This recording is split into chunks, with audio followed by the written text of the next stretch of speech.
Fala pessoal, estamos começando o segundo episódio do Nuage News, o programa que tem como intuito abordar as principais e as últimas notícias que a AWS vem nos trazendo. Eu sou o João Paulo, arquiteto de soluções da Nuage, certificado pela AWS, e hoje o meu intuito aqui é falar um pouquinho sobre as notícias que a AWS publicou nos dias 1, 2 e 3 de julho de 2024. Antes da gente começar o episódio, eu já estou aqui com a página de notícias da AWS aberta para fazer um breve resumo para vocês de quais são essas notícias que a gente vai falar no dia de hoje. A gente começa com o dia 1/7 falando um pouquinho sobre o AWS Direct Connect, que agora ele anuncia conexões dedicadas nativas de 400 GB por segundo em locais selecionados. Partindo para o dia 2/7, a gente tem algumas notícias também. A gente vai falar um pouquinho sobre o RDS para DB2, que agora ele já oferece suporte a ofertas privadas de licenciamento no Marketplace. Além disso, a gente também fala do Elastic Fabric Adapter, que seria o EFA, que agora ele também oferece suporte à comunicação entre subredes. E aí, para quem não conhece o serviço, anteriormente você não tinha a possibilidade, de fazer essa comunicação entre subredes, era apenas em uma subrede, então tudo tinha que estar na mesma subrede para você poder ter essa comunicação. Posteriormente, a gente fala também do Amazon EKS, que agora ele oferece suporte nativo a blocos de capacidade do Amazon EC2, para Machine Learning, o que é bem interessante porque isso vem frequentemente sendo utilizado e agora o EKS permite isso, Ainda no dia 2, a gente também fala do Amazon MQ, que agora ele oferece suporte à versão 3.13 do RabbitMQ. E o que é legal? Que quando a gente for falar sobre essa notícia, a gente vai abordar um pouquinho de quais são as versões suportadas hoje, e quais são as recomendações da AWS em relação a essas versões, de atualização e assim por diante. Falaremos também sobre o AWS Management Service, o AMS, Accelerate, que agora ele vai incluir o Trust Remediator, que é bem interessante também. Falaremos sobre o AWS Private CA, que agora já está disponível nas regiões de Pequim e também na região da China. Aí partindo para o dia 3/7, a gente começa com uma notícia bem interessante, principalmente para os desenvolvedores que utilizam bastante o Visual Studio, que agora o Amazon Q ele já está disponível na IDE do Visual Studio, que é bem legal. E aí a gente vai falar mais detalhadamente quando chegar nessa parte, tá? Mas aí, beleza. Após o Amazon Q, a gente também fala sobre o AWS Launch Wizard, que agora adiciona implantações programáticas por meio de API e modelos do CloudFormation.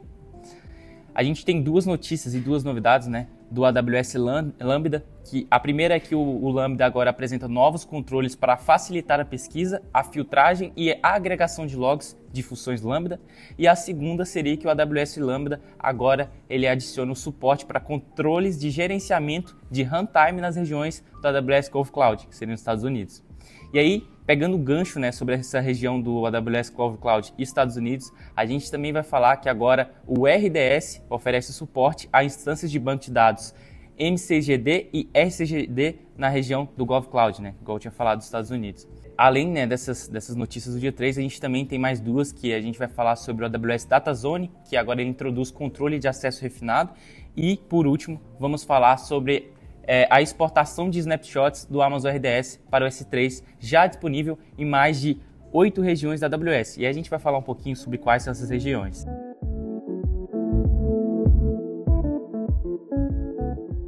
A AWS ela traz aqui essa novidade, que agora o AWS Direct Connect ele oferece conexões dedicadas nativas de 400 GB por segundo para poder dar suporte às suas e às nossas necessidades de conectividade privada com a nuvem. Isso é interessante porque com esse tipo de conexão nativa, a AWS ela vai conseguir oferecer maior largura de banda sem você ter sobrecarga operacional de gerenciar várias conexões de 100 GB, que seria o que era anteriormente, era possível anteriormente, em um grupo de agregação de links. E aí, outra coisa que ela traz é que com esse aumento de capacidade fornecida por conexões de 400 GB é particularmente benéfico para aplicações que transferem conjuntos de dados em larga escala. E aí ela traz como exemplo o treinamento de machine learning e também grandes modelos de linguagem ou então sistemas avançados de assistência ao motorista usados para veículos autônomos. Além disso, a AWS ela também destaca que para workloads de produção recomenda-se o uso de conexões em mais de um local do AWS Direct Connect para você poder garantir resiliência contra falhas de dispositivo ou colocalização. E aí aqui ela traz algumas documentações de recomendação de resiliência e também fala um pouquinho sobre o AWS Direct Connect Resilience Toolkit, tá? E aí, ela também recomenda que você utilize o atributo de teste de failover do Resilience Toolkit, né, do Direct Connect, para você poder testar as configurações antes de ativá-las e configurar o monitoramento ativo de integridade usando o AWS CloudWatch Network Monitor, tá? E aí, a partir do dia que foi publicada essa notícia, essas conexões dedicadas 400 GB por segundo estão disponíveis em diversos locais, e aqui ela deixa a documentação de quais são esses locais que estão disponíveis. Aqui a gente tem, você pode ver que tem várias apresentadas nessa tabela, você pode analisar um pouco mais detalhadamente, a gente vai deixar o link aí na descrição para vocês poderem consultar, tá? E além disso, ela também deixa aqui a página de preços. Sobre a questão do Direct Connect, era mais isso, tá, pessoal? Agora a gente vai falar um pouquinho sobre a primeira notícia do dia 2, que é relacionada ao RDS, beleza? E aí, pessoal, falando sobre o RDS para DB2, a AWS ela traz um anúncio aqui bem interessante, que agora ele já oferece suporte a ofertas privadas de licenciamento no AWS Marketplace. E aí, para quem está utilizando esse tipo de licença por hora, por meio do AWS Marketplace, agora os clientes eles vão poder obter termos contratuais personalizados da IBM usando as ofertas privadas do AWS Marketplace. Além disso, ela também traz que esse recurso ele complementa as opções existentes de usar o preço de licença pública por hora para você poder começar a usar instantaneamente ou usar a opção de traga sua própria licença, né, que seria o BYO. O legal é que ela também aborda aqui um pouquinho, né, que agora os clientes eles podem solicitar uma oferta privada da IBM e, caso esteja disponível, obter cotações individualizadas para o licenciamento por hora do DB2 usando o AWS Marketplace. E aqui ela traz uma breve resumo, né, do que é e o que é interessante do RDS para DB2, é que ele facilita a configuração, operação e escalabilidade de banco de dados do DB2 dentro da nuvem. E aí, mais uma vez, ela traz aqui documentações, né, sobre a questão de preços do RDS para DB2, aí vocês podem consultar aqui e analisar um pouquinho. E também uma documentação sobre o AWS Marketplace, tá? Mas beleza, sobre a questão do RDS para DB2 era isso. Agora a gente parte aqui ainda no dia 2 para a notícia do EFA, né, que agora ele oferece suporte à comunicação entre subredes. E aí, pessoal, falando sobre agora o serviço EFA, a AWS ela tem um grande prazer de anunciar para a gente que agora já é possível ter suporte à comunicação entre subredes da interface desse serviço para instâncias do EC2 dentro da mesma zona de disponibilidade. E aí o interessante é que esse aprimoramento agora ele vai possibilitar a comunicação com instâncias de EC2 em subredes e também o aproveitamento dos benefícios de baixa latência e alto throughput fornecidos pelo EFA. E aí ela explica até para quem não conhece o que é o EFA, né? Ele é um dispositivo de rede que você pode conectar às instâncias EC2 às instâncias do Amazon EC2 para poder acelerar as aplicações de computação de alta performance e também de machine learning. E aí, como eu tinha falado lá no começo do episódio, anteriormente, o tráfego do EFA ele era limitado à mesma subrede. E isso exigia que todas as instâncias elas fossem configuradas em uma única subrede. E aí, agora com essa atualização, você tem a opção de enviar pelo EFA, né, o tráfego entre subredes para instâncias que já são existentes, né, e também novas instâncias. E aí ela aborda aqui que para você poder aproveitar esse recurso, que é uma novidade, você vai precisar configurar as regras do grupo de segurança para poder permitir o tráfego de ou para grupos de segurança de instâncias de outras subredes. E aí ela também destaca que é importante você garantir que a configuração da aplicação e a lógica de orquestração considerem os hosts de outras subredes durante o provisionamento e gerenciamento de instâncias habilitadas para o EFA para a comunicação entre subredes por meio do EFA, tá? E aí ela traz aqui também quais são as regiões que têm o suporte à comunicação entre subredes, né? Então você pode observar aqui depois, só acessar o link que a gente vai disponibilizar aí, quais são elas. Então a gente tem aqui GovCloud, Pequim, Michigan e enfim, várias outras. Aí, caso você queira saber mais algumas informações, a gente também tem a documentação do EFA aqui, beleza? E aí seguindo, né, além da questão do EFA, a gente vai falar também agora sobre o EKS, e que agora ele oferece suporte nativo a blocos de capacidade do S2 para Machine Learning, beleza? E aí agora, pessoal, a gente vai falar um pouquinho sobre essa novidade do EKS, tá?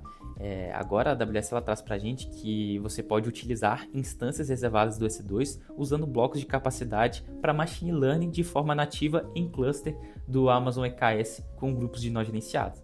Isso é muito interessante porque esses grupos, né, de nós gerenciados do EKS, eles vão facilitar a execução de clusters do Kubernetes altamente disponíveis e seguros, entregando, né, a possibilidade de você automatizar o provisionamento e o ciclo de vida dos nós de processamento desses clusters.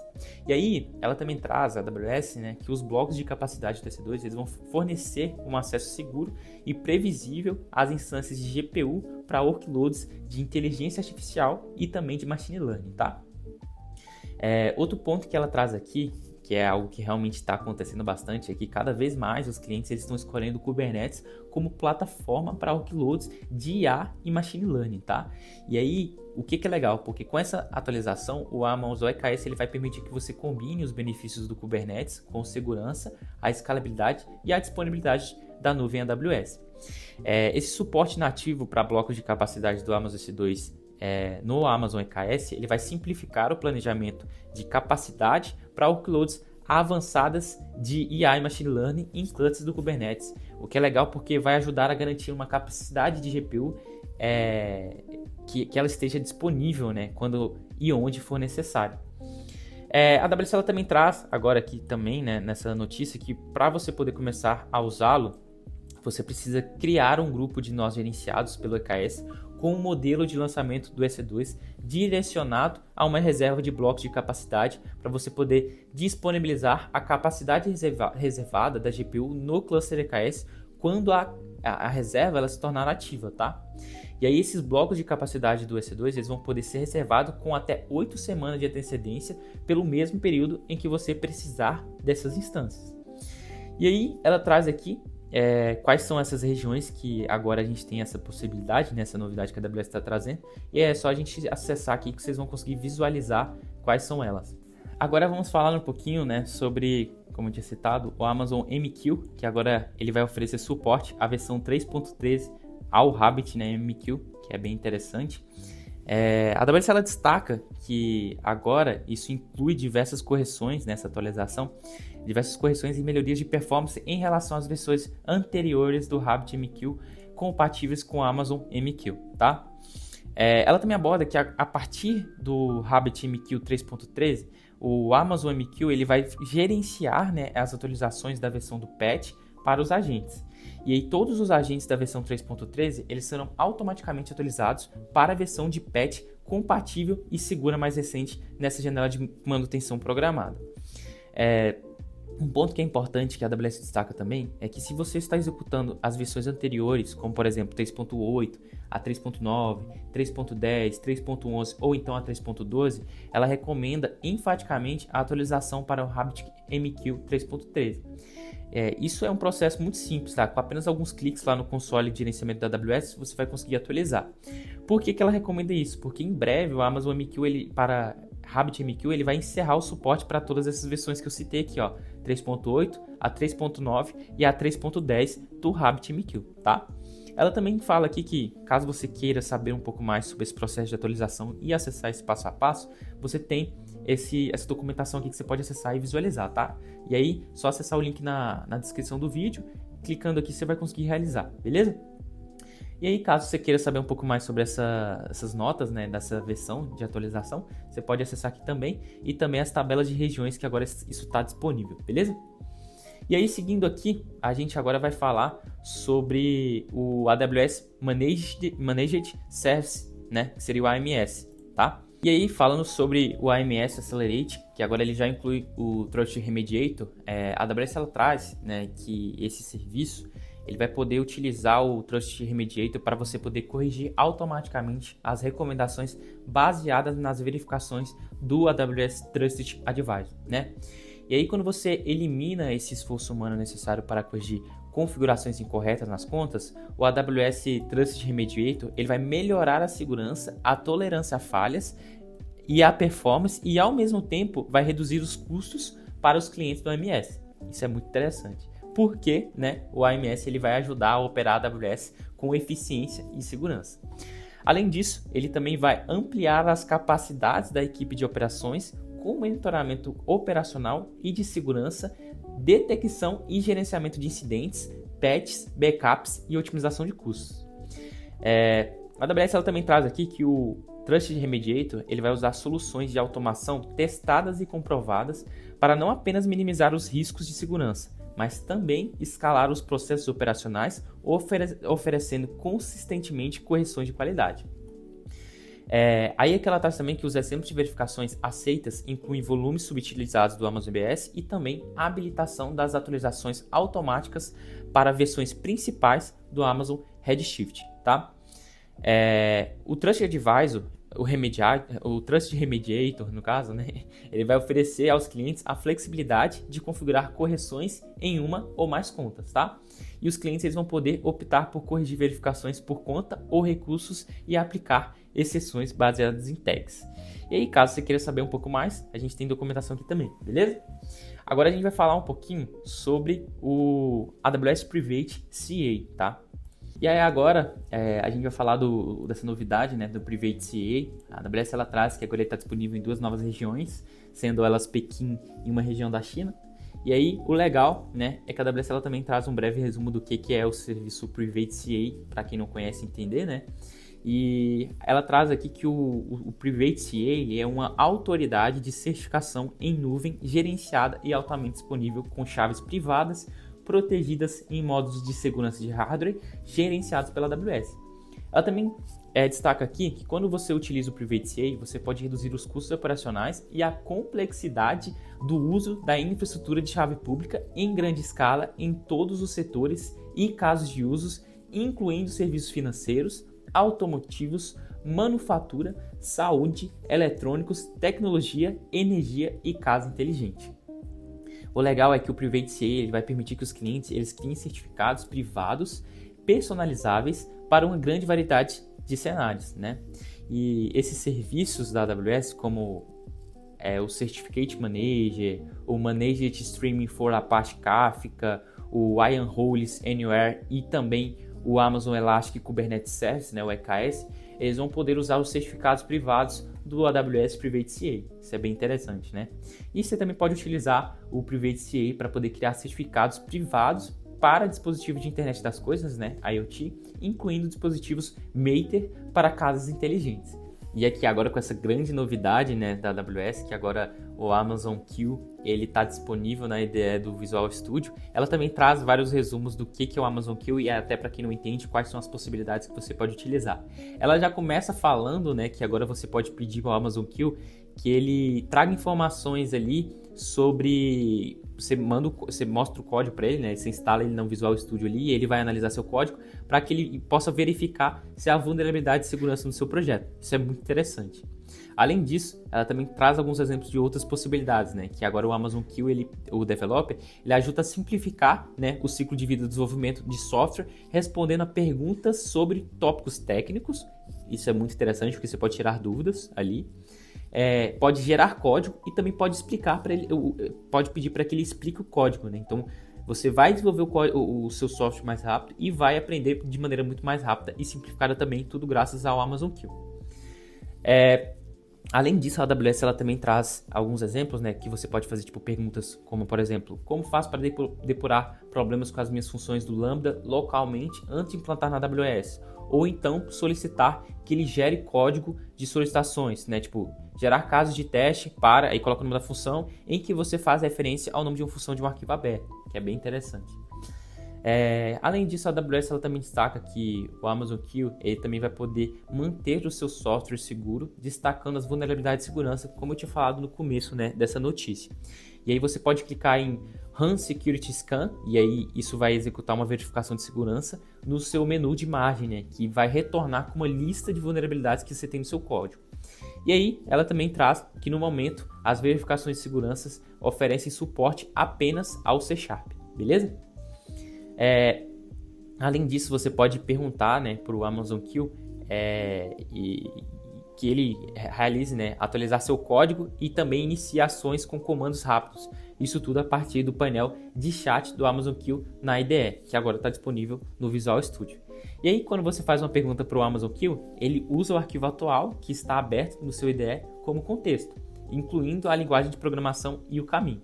E aí, agora, a gente vai falar sobre o Launch Wizard, né? Que agora ele vai permitir que os clientes implantem workloads de forma programática na AWS, usando modelos da interface de programação de aplicações ou então do CloudFormation. A AWS ela também traz que com esse lançamento, agora os clientes eles vão poder, né, e vão ter a opção de implantar as aplicações de terceiros na AWS, como por exemplo, SQL Server, Single Node, HA ou FCA, SAP e todas as workloads com suporte por meio das APIs do AWS Launch Wizard ou dos recursos do CloudFormation, além da experiência existente baseada em console. Outro ponto que é bem importante a gente trazer também é que o AWS Launch Wizard ele oferece uma maneira guiada de dimensionar, configurar e implantar recursos na AWS para aplicações de terceiros, como por exemplo o Microsoft SQL Serverless Always On e sistemas SAP baseados em HANA, sem a necessidade de identificar e provisionar manualmente recursos de... E aqui ela traz que ele agora está disponível em 29 regiões, né? E aí que ela traz todas essas regiões que está disponível, caso você queira saber. E agora, pessoal, a gente vai falar sobre o Amazon Data Zone, que agora ele vai introduzir, né, um controle de acesso refinado, que é bem interessante que a AWS está trazendo aí. E através desse controle de acesso refinado, ele vai conseguir fornecer aos proprietários de dados um controle granular sobre seus dados nos níveis de linha e coluna. E aí o interessante é que os clientes que utilizaram o Amazon Data Zone para catalogar, descobrir, analisar, compartilhar e governar dados em grande escala, além dos limites organizacionais, com controles de governança e também de acesso. E aí um ponto também que é importante a gente destacar é que agora, né, os proprietários dos dados vão poder restringir o acesso a registros específicos de dados, em vez de conceder acesso a todo o conjunto de dados, né, como um todo. E aí ela até traz um exemplo aqui nessa notícia, né, que se a sua tabela contiver dados de várias regiões, você pode criar filtros de linha para poder conceder, né, acessos às linhas com regiões diferentes para projetos diferentes. E além disso, os filtros de coluna vão permitir restringir o acesso a colunas específicas, como aquelas que contêm informações de identificação pessoal, tá? E o legal é que isso vai poder garantir que os assinantes eles possam acessar apenas os dados necessários e menos confidenciais. E aí a AWS ela também traz aqui para a gente nessa notícia que para você poder começar a utilizá-lo, né, você pode criar filtros de linha e coluna no portal do Amazon Data Zone. E aí, quando um usuário solicita acesso ao seu ativo, né, de dados, você vai poder aprovar a assinatura aplicando os filtros apropriados para aquele usuário específico. E além disso, o Data Zone ele vai aplicar filtros usando o AWS LakeFormation e o Amazon Redshift. E o interessante é que isso garante que o assinante possa acessar somente as linhas e colunas que você autorizou ele. E aí que ele traz sobre essa questão, né, do suporte ao controle de acesso refinado para o Redshift e o LakeFormation, as regiões que eles estão disponíveis. E aí você pode consultar aqui para ver qual que é a região que você pode utilizar essa nova funcionalidade. E aí, pessoal, como eu tinha citado, agora a gente vai falar de uma das primeiras novidades aí que o Lambda trouxe para a gente, né, no dia 3 de julho. E a gente começa falando que agora o Lambda ele traz, né, controles avançados de registros em logs que permitem que você possa realizar a captura de registros em log de forma nativa no formato da estrutura de através dessa nova possibilidade, né, você vai conseguir também ajustar os níveis de registros em logs e selecionar o grupo de logs do Amazon CloudWatch para suas funções do Lambda. E aí a AWS ela também traz que agora você pode capturar esses seus logs, né, do Lambda no formato da estrutura JSON sem que você precise trazer sua própria biblioteca de registro em log. O formato JSON ele vai permitir que os logs sejam estruturados com uma série de pares de valores-chave, permitindo que você pesquise, filtre e analise rapidamente seus logs de funções, né? E você também vai poder controlar o nível de log, como por exemplo, erro, debug, info, enfim, né? Dos seus logs do Lambda, sem fazer nenhuma alteração no seu código. E o interessante é que isso vai permitir que você possa escolher o nível de granularidade de registro em log desejado para a sua função, eliminando a necessidade de filtrar grandes volumes de logs enquanto depura e soluciona erros críticos. E aí, para finalizar, a AWS também traz, né, que você agora vai poder escolher o grupo de logs do CloudWatch para o qual o Lambda envia seus logs. E o interessante é porque isso vai permitir agregar facilmente logs de várias funções em uma aplicação em um único local e, além disso, aplicar políticas de segurança, governança e retenção no nível da aplicação em vez de aplicá-las individualmente para cada função.